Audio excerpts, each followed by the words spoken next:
All right. Well, let's get on with our topics. So it is Sunday night here. It's the 19th of January, 2025. Man, the first month of January is already more than half over. These years go by fast now. But okay, so it's been 6 days since we did a show. We did a show last week where we reviewed Monday Night Raw, the debut on Netflix. So this past Monday was the second episode of Monday Night Raw on Netflix, January 13th we're looking at. And we have already done a review, the three of us. So if anyone is interested in that, I have a link to our review, which is in our YouTube posts, but I'll put a link again in the description of this video, and you guys can go check that out. So we have a complete review of every storyline they did, and me and Vlad and Robert went through it and did thumbs up, thumbs downs, some comments, some nice pictures and stuff.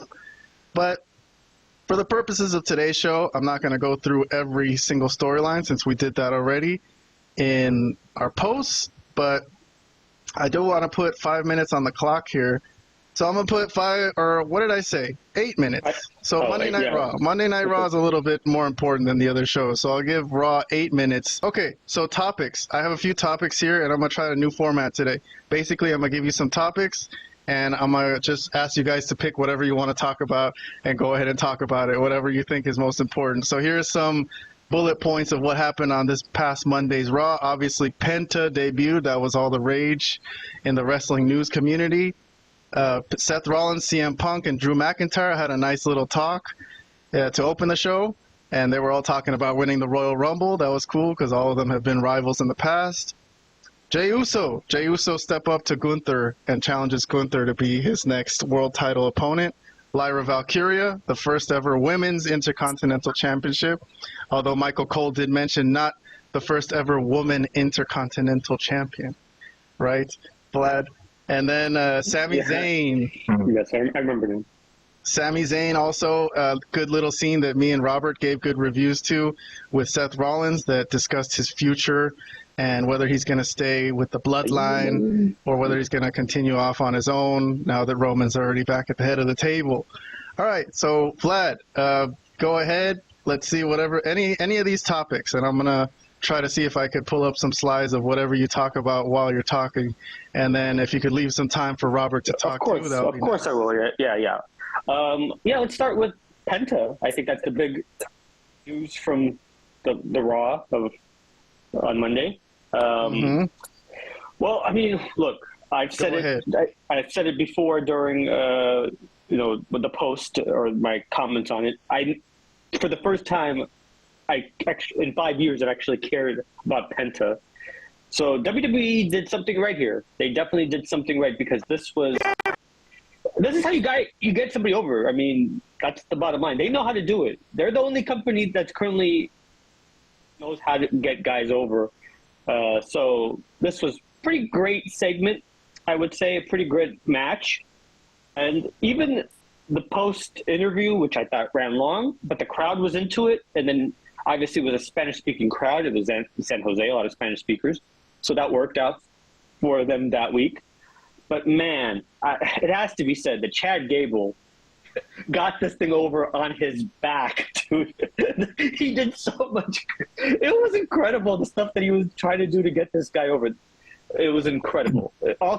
Most of the credit, 85% of it goes to Chad Gable for putting on that match, because I've seen enough Penta matches to know that this guy I don't like at all.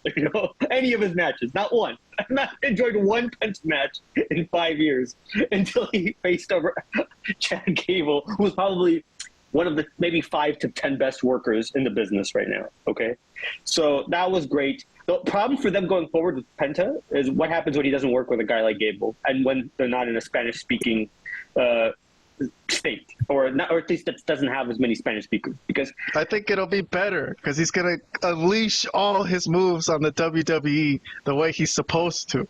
No, but Vlad, you liked it because it was a regular ass match. I mean, Robert, was it a great match? I mean, I thought it was a good match. It was phenomenal. It was phenomenal. There's no more you could do for this guy than what happened here. It was a great match. It was more than good.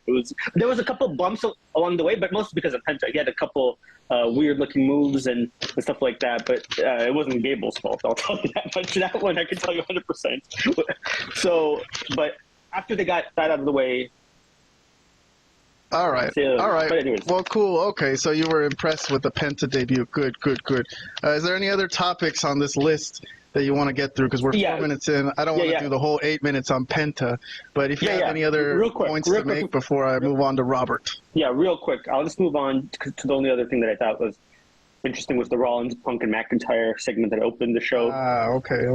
I'm talking about being in the Royal Rumble together. I thought it was pretty damn great. You know, it all made sense. We were wondering what was going to happen with Rollins. And look, Rollins said, look, I lost. It was a terrible loss for me. But you know how I'm going to get even? I'm going to win the Royal Rumble, and I'm going to eliminate you while doing it. Yeah, that was not bad. That worked. That fucking works. That actually works. I guess I didn't like him losing, but that actually works logically, you know? And McIntyre, of course, being involved because he hates both of these guys in the history. And now I think they've set up a what's it called, McIntyre-Rollins match for this coming Monday, which should be pretty interesting as well. So, yeah, I mean, that was a great opening segment. I loved it. And Punk was pretty hilarious there with the whole, why couldn't Rhea Ripley be the one that comes out instead of all these other guys that I don't like? Okay, I'll leave that and I'll give the rest of the time for Robert because I don't want to, I want to give him some time. You did good. You did great. All right, Robert, the Frozen Asian. Let's hear some thoughts from Raw. I'll pull up the list of topics again in case you need to see it. Sure. Okay, so it turns out that Penta was the mystery luchador opponent for Chad Gable. I'm sure nobody saw that coming at all, right? Nobody could predict that. All right, well, yes, worst kept secret ever, but hey, it was still a good debut. Just like Vlad said, Chad Gable did a lot to put him over. It's still bittersweet for me because I want to see a push for Chad Gable. I think he's that talented, so I kind of wish it was someone else that Penta went over like in his debut. But that being said, Chad Gable did a good job for that match. Rollins, Punk, and McIntyre for their segment were basically they're all stating they're going to be in the Royal Rumble. Man, this makes the Royal Rumble very interesting to me. I don't know if there's a clear-cut favorite to win. It's hard to say because I would love to see Drew McIntyre win it, and maybe it is going to be him. I don't know, but there's an argument for Punk. There's an argument for Roman Reigns. I don't know about John Cena, but man, what a star-studded fucking match! Though it is a very star-studded. This is going to be very, very hard to predict. So, but that's cool. It's good to have a match where the outcome is not very predictable. Jey Uso challenging Gunther. I'm not interested in another Jey Uso Gunther matchup personally. So whatever. Lyra winning the Intercontinental title. I think regardless of who won that title, I don't think there's a wrong pick in that one. Yeah, so that was a tough one to pick for me. I didn't know who really deserved it. But there's no right or wrong with picking the winner match on that too. one. I like good that match. Yes, and it was a nice moment. It was a heartwarming moment to me. But anything else, Robert? That you want to finish off these 30 seconds with? What you're showing right now, I thought this segment was really, really good. It was a good thought-provoking segment because it was very logical too about what is Sammy gonna do, because this whole thing with the bloodline is over for Roman or Solo's bloodline, and now should Sammy go off on his own or should he just be one of the crew and be Roman's lackey? You know what I mean? Right. So I guess that shall remain to be seen. Just one quick comment before we move on. I do appreciate the fact that this past Raw was not 3 hours. Oh yeah. It was not 3 hours. Nice. Only 2.5 hours. 2.5 hours. Well, I think Triple H said that they're going to be flexible with the time. They can sometimes have 3 hours, but they can also cut it early, is what I've understood. Well, dude, when they were 3 hours on TV, it wasn't 3 straight hours of content. It was like 2 hours without the commercials. Sure, like exactly. A 2 hour show is supposed to be like an hour and 20 minutes. A 3-hour show is supposed to be like 2 hours with commercials. But there's still commercials on this Netflix thing, as far as but they are doing stuff kind of during some commercials. Like some commercials are going like. I was telling Vlad that the international audience has promos while we're watching commercials, like promos that aren't seen in the United States. Yeah, I didn't see a lot of the stuff that you mentioned previously. All right.